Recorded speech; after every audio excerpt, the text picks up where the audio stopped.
அஸ்ஸலாமு அலைக்கும். இதுதாங்க நாங்கள் மதீனாவில் வந்து சரி கோல்டு இது பார்க்கலாம், கடை பார்க்கலான்னு சொல்லி தான் போனோம். இதுதான் அந்த கோல்டு கடை. பார்த்தீங்களா எப்படி இருக்குது, நல்லா இருக்குல்ல.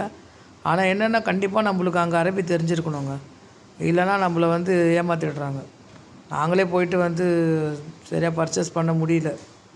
இந்தியா ரேட்டுக்கும் அதுக்கும் நாங்கள் அதிகமாக கொடுத்து தான் வாங்கிட்டு வந்தோம். நீங்களாம் போகும்போது கொஞ்சம் பார்த்து ரொம்ப சூதானமாக தான் வாங்கணும், ரொம்ப கேர்ஃபுல்லாக வாங்கணுங்க இன்ஷா அல்லாஹ். இதுதான் மதீனா மாநகரத்தில் ஆரம்ப வந்திருக்கக்கூடிய ஒரு எல்லை பகுதியாக இருந்தது.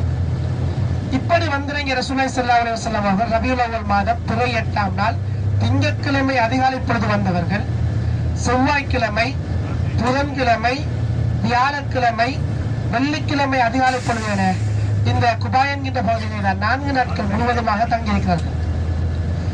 அஸ்ஸலாமு அலைக்கும்.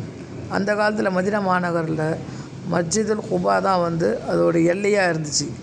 அதாவது உதைபியா மாதிரி அது ஒரு எல்லை மாதிரி இருந்துச்சு.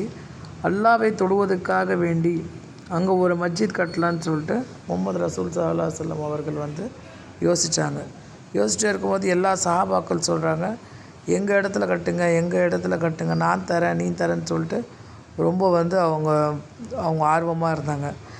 இது எப்படி வந்து சால்வ் பண்ணுறது, அதாவது எப்படி இதை வந்து தீர்ப்பு பண்ணுறதுன்னு சொல்லி யோசிச்சுட்டு இருந்த நபி ஸல்லல்லாஹு அலைஹி வஸல்லம் சொன்னாங்க, என்னுடைய வாகனம் யார்கிட்ட போய் நிற்குதோ அவங்களது தான் வந்து நான் வாங்குவேன் அப்படின்னு சொல்லியிருந்தாங்க.